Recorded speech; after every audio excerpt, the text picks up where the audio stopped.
Ayan, hello po, magandang umaga, magandang gabi, no? Kung nasang panig tayo ng mundo.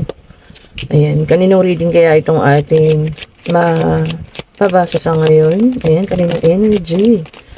Okay, meron akong nakita ditong dumulo. I-check natin. Oh, wow, the justice. Okay. Tignan pa nga natin, ha? Ginamit ko ulit itong ating, white tarot card. Ayan. Kasi katatapos ko lang mag-reading ngayong umaga, no? So, ayan. Tatlo sila. Okay po. Last na yung kanina. Tapos, pahinga na tayo. Tapos, mamayang gabi na po ulit, ha? Ngayon, kung sino po ang gusto pang humabol para sa ating private reading mamaya, pwede pa naman. Dahil wala tayong pasok today. And Martes po, no? Magandang araw ngayon para magpa-reading. So, ayan, ha? Mag-message po kayo. I-click nyo lang yung link.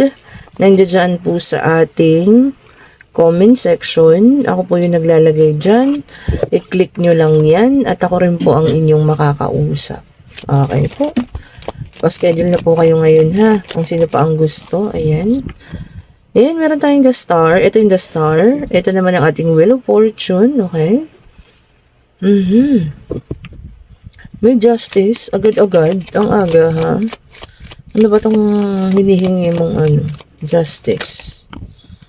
Okay. And meron tayo ditong the fool. Okay. So, merong humihingi ng kalayaan dito, ha? Paglaya, saan? No? Curious talaga ako. Ano? Tignan na nga natin. Tignan natin, no, ha?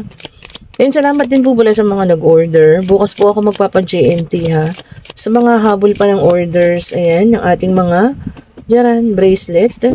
At ang ating evil eye. Ayan, mag-chat na po kayo para maisabay natin sa JNT. Maaga na naman ako bukas. Nakita niyo yun? Talagang umiikot. Grabe, ha? Nakakaloka. Okay. And then, meron tayo ditong Queen of Wands na umiikot. Napakasipag na tao. Ayan. Puro pagtatrabaho ang pinagtutuunan ng pansin sa ngayon. Ayan, Queen of Wands. Ito, tignan natin. Okay. Two of Cups. Okay po. Check pa nga natin kung anong lalabas. Dalawa na lang ang ating kulang. Ayan. Nagugulat kasi ako dun sa drawing nung isang natin, white tarot din naman yun. Pero yung illustration kasi, nagugulat ako. Hindi ko pa siya kasi nakita ng buong buo. Pag may lumalabas na merong medyo jubad. Diba? As in talagang ito nga meron din pero hindi masyado. Ayan, oh. Pero takpan na rin natin, ha. Medyo kasi naghihigpit ang YouTube ngayon. Alam nyo na. Ayan. Sa mga ganyang-ganyang senaryo. So takpan na rin natin po, ha. Ayun, may nakita akong nag-flip. Okay. And then meron tayo ditong Two of Pentacles. Ayan, nagbabalance. Okay, so sa una pa lang, meron na tayong the Justice. And then meron tayong the Star. And of course, meron tayong Wheel of Fortune. At iyon ang ating the Fool. Okay po. Meron din tayong Queen of Wands. Ayan. Meron din tayong Two of Cups. Meron din tayong Knight of Wands. And meron tayong Two of Pentacles. Okay. So, dito no, definitely, parang pagod na ang ating Queen of Wands. Hindi lang siya pagod mentally, physically, but emotionally na rin. Ayan, ha. Sobrang nagmahal. Ayan, kung makikita nyo, no. Sobrang mapagbigay, ayan. Hanggat maaari nga, gusto niya pang maayos, hinihingi niya pa.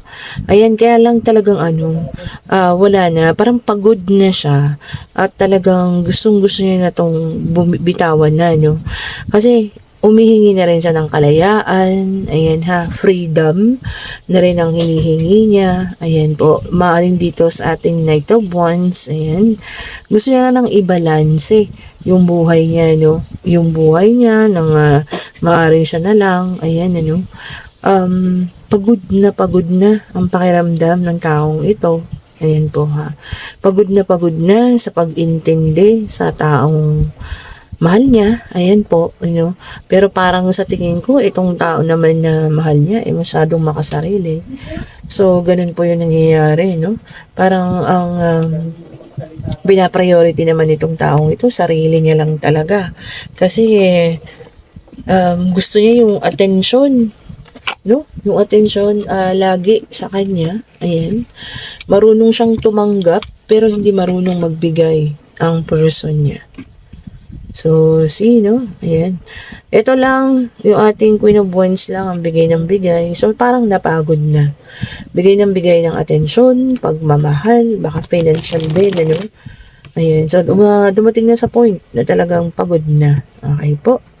So, kung sino man ito na may nararamdaman niyang pagkapagod at gusto na ng, ayan, no, freedom sa relasyon ninyo, no? Nasa sayo po talaga yan. Kaso nakikita ko dito kasi may pagmamahal pa eh. Oh. At gusto mo pa sana mabago eh. Oh, no? May pagmamahal pa kasi.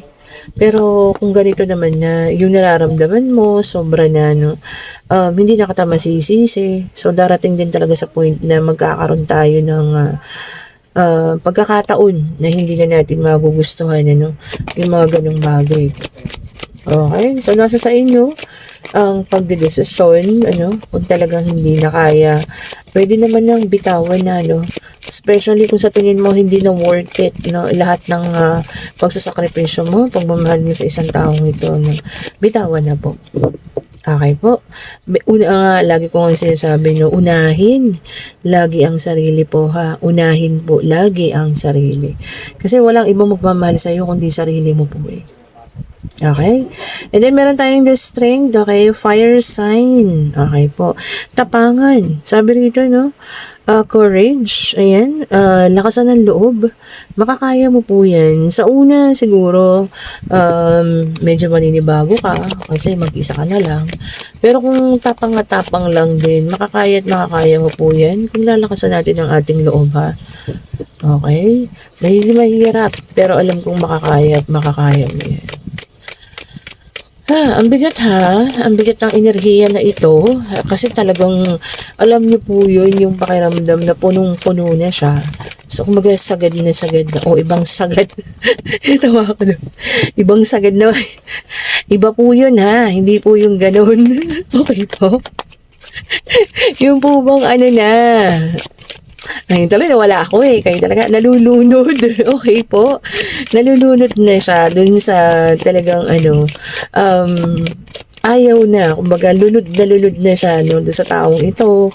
Ilang beses na paulit-ulit ng pinagbigyan. Pero, di ba? Wala eh. Bumabalik at bumabalik sa ganun pa rin.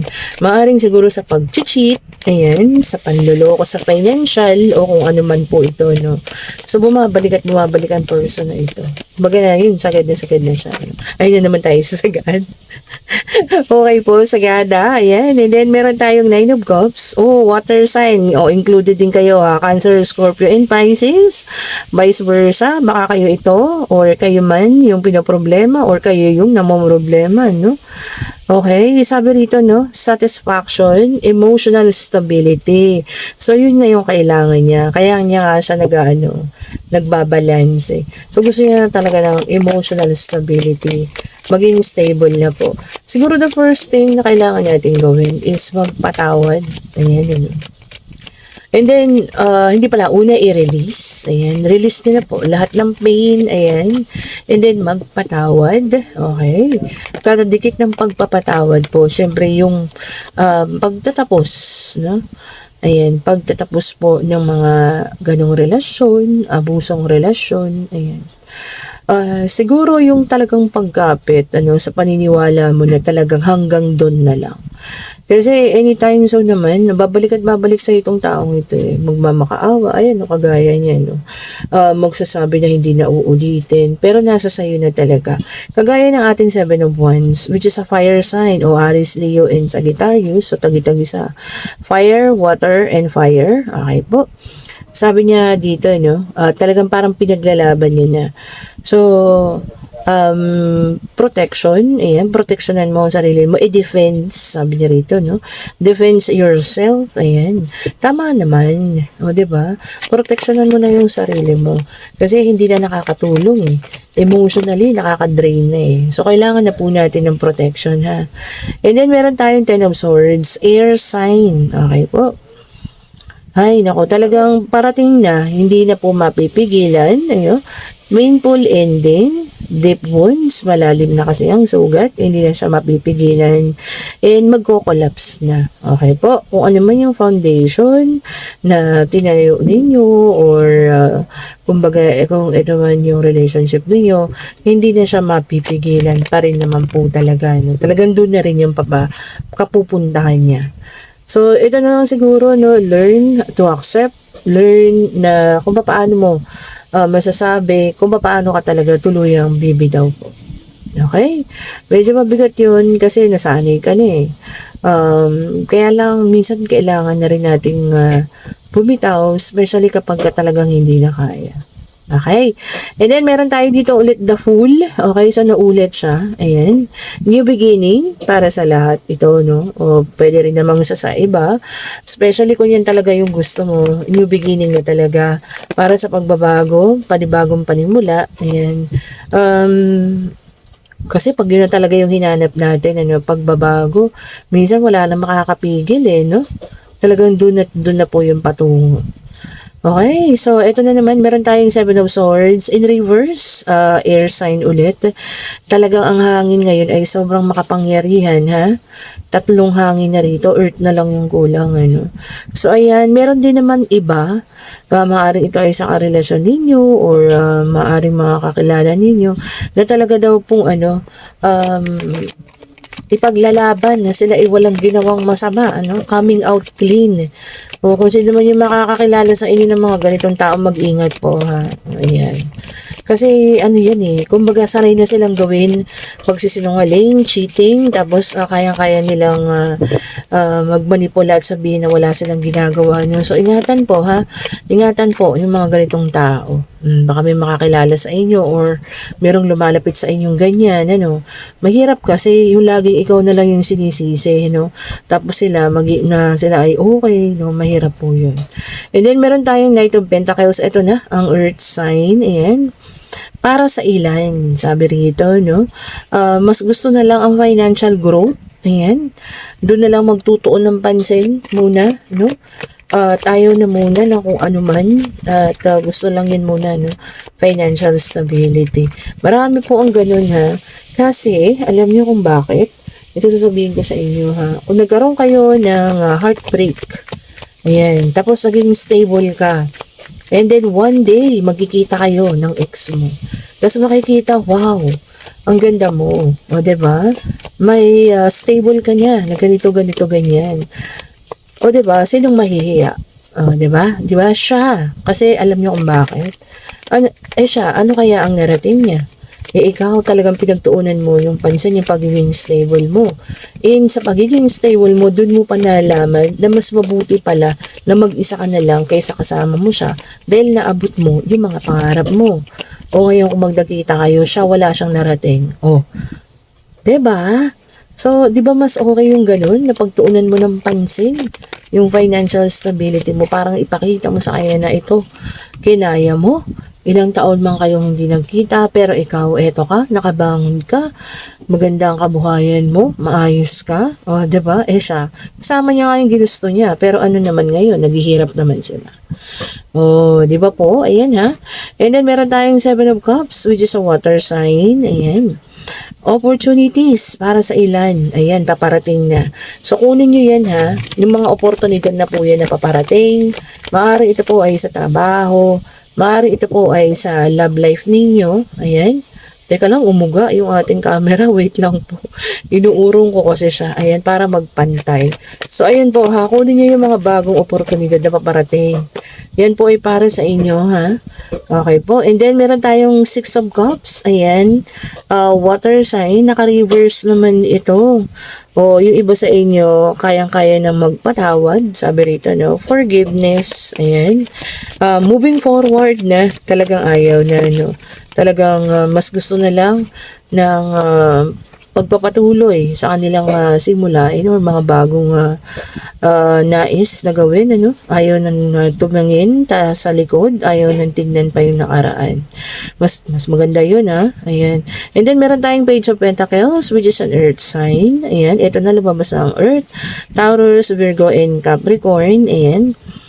Oh, sabi rito no, skill development. At sa pag-develop mo ng skill mo, papasok na rin ang mga bagong financial opportunity. Ayan, baka may yung mga training, makakasali ka. Ayan, and madedevelop yung skills mo. Ayan, which is malaking factor din po ha para sa ating financial. So, magandang mga oportunidad po yun. Salihan natin, lalo na kung libre naman, bakit hindi, 'di ba? Yung mga ganung program. O kung may time kayo, ayan, salihan po ninyo ha.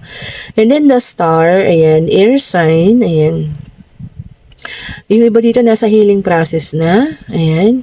Yung iba mas lumakas ang faith, ayan, sa ating Panginoon. Yung iba naman hanap na yung purpose nila. Kung ano man, yung inyong tawag dito, ang inyong purpose in life. Ayan. So, nalaman na or nakita na kung ano man yung purpose nila. And mas gusto nilang pagtuunan na lang yun ng pansin. And then, ito na yung last card sa deck of cards. Ayan, Two of Cups. Parang may Two of Cups din doon kanina. Water sign, Cancer, Scorpio, and Pisces. Ayan, unified by love. Ayan, mutual attraction. Ayan. So, kung meron kang isang tao ngayon na nasa sa isip mo, na hindi mawala-wala. Ayan. Ibig sabihin po nun kung ano yung nararamdaman mo, siya rin po yung nararamdaman niya. Kumbaga kung ito man ay person from the past, ayan, na laging sumasagi sa isip mo, namimiss mo, ibig sabihin daw po, yun din po yung kanyang nararamdaman, ha? Oh, 'di ba? So mutual yung feeling ninyo. Kung ikaw naman merong isang tao na naaalala, ganyan. So ibig sabihin po naalala ka rin niya. Or kung mahal mo pa or may gusto ka dun sa taong ito, ayan ha, tignan mo rin, baka may gusto rin naman siya sa'yo. Oh, 'di ba? Kilatisin lang pong mabuti ha. Tignan natin kung anong ibibigay ng ating oracle card. Ayan, oracle card, ano po ang ibibigay ninyo sa amin ngayon? Tignan nga natin. Tingnan natin po ha. Okay po. Kung anong ibibigay. Ay, ang dami. Isa lang po. Huwag naman po ganun karami. Biglang dumulas. Okay, ayan. Okay po, inuulit ko ha. Kung sino gusto ng schedule ng private reading mamayang gabi. Ayan, magpa-schedule na kayo ngayon. Kung ready kayo mamaya. Ayan.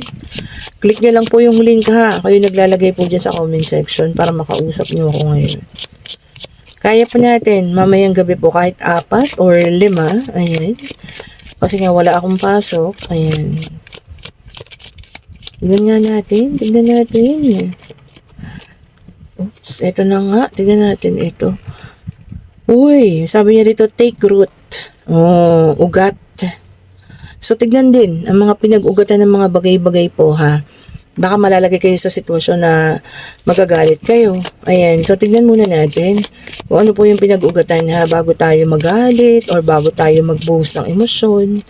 Okay po, take root. Tama nga naman, Tignan natin po ha, tignan natin ang mga bagay-bagay. Emosyon kasi yun. Okay po. And let go. Ayan na naman siya. Kasi let go po. Which is a good thing, a good sign, na pinapaalala sa atin. Na kung ano man, yung masakit na nararamdaman natin, or hindi maganda, let go na lang. Okay po. Hayaan na lang. Ayan. Para matapos na, Kasi lalo ka lang nakukulong sa nakaraan. Ayan. Nakukulong ka sa mga sakit at hindi magagandang pangyayari nung nakaraan. At ito naman, siya ay biglang tumalon. Sabi rito, prophecy. Okay po. Baka meron kayong, kasi yung iba sa atin talagang lumalakas ang intuition, Baka meron kayong mga nafo-forecast, yan. Or meron kayong nakukutuban. Or sa ngayon pa lang nararamdaman ninyo na baka maaaring totoo. Okay po, suriin, ayan, alamin, kaya pala take root. Okay po, suriin muna, bago tayo makapag-desisyon.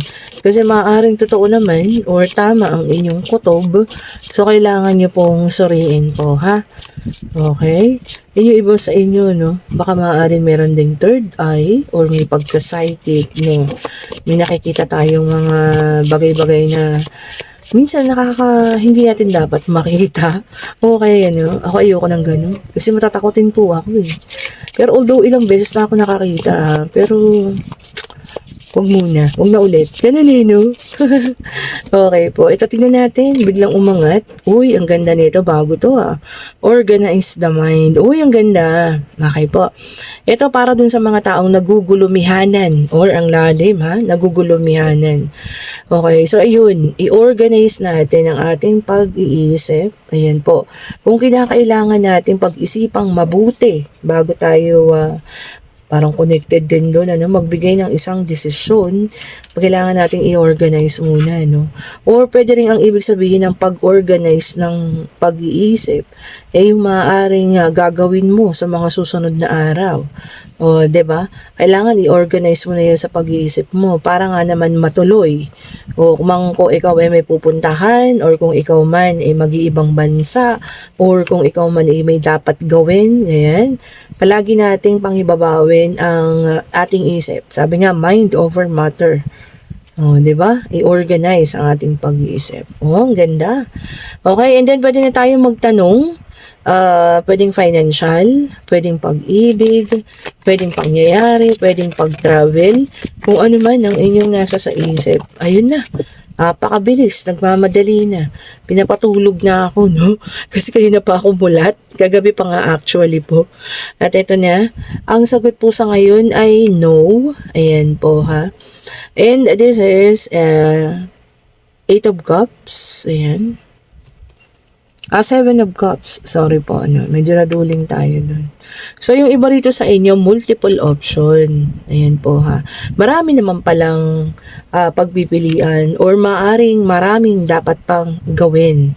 Kasi nga, lots of option, multiple possibilities, marami ding dapat pang mangyari, bago po tuluyan kung ano man yung itinanong ninyo, So, marami pang pagdadaanan bago po magkatotoo kung ano man yung itinanong ninyo or maging yes man yung sagot, So, yun po ha, marami pang possibility na pagdadaanan kung ano man yan na itinanong ninyo. And meron din tayo dito nakalagay wishful thinking. Okay. So, yung iba sa atin talaga, wini-wish na sana nga, mangyari ito or sana nga mangyari iyon, pero wala namang paggalaw. So, kaya rito maraming option. So, ibig sabihin po, kung ano man yung hinihingi mo, kung ito man ay financial, o kung ito man ay mapansin ka ng taong gusto mo, kailangan din natin ng kilos po ha. Oh, 'di ba? Sabi nga, pwede kang humingi, pwede kang humiling, pero nasa sayo pa rin po ang paggalaw. Oh, di po ba? Para magkatotoo yung mga bagay na ninanais natin sa buhay. And kung nagugustuhan nyo ang ating reading, pa-like, pa-share, pa-subscribe, ayan, and hit the notification bell para lagi kayong updated sa mga bagong videos na ating nire-release. And kung kayo yung nasa situational reading na talagang punong-puno na, okay po, at talagang nag-uumapaw na, yung sakit, yung pain, yung sama ng loob na nandiyan po. Kung hindi na talaga kaya, ang advice ko lang po is bitawan na po. Okay po. Ngayon, kung kahit na anong pagpupumilit or pagmamakaawa ng taong ito para patawarin ninyong muli, pero kung talagang ayaw mo na, nasa sayo po ang pagdedesisyon. Okay po. Kung talagang gusto mo nang bitawan or alisan ang taong ito. Okay? And kayo na po ang magdesisyon dyan ha. Okay, kumbaga binigay na ng baraha sa inyo yung mga option. Kasi sabi nga, paulit-ulit lang na mangyayari, paulit-ulit lang din na mapapagod ka, masasaktan ka, malulunod ka sa sitwasyon. So ano pa nga po ba yung dapat nating gawin? Okay, and kung gusto niyo po ng ating mga bracelet, ayan, pumili na kayo ha. Kayo po ay mag-chat na rin para masama po sa delivery bukas. Thank you so much for watching po. Antabayanan ninyo ang ating second reading mamayang mga 10:00 siguro. Bye-bye po sa lahat and thank you so much.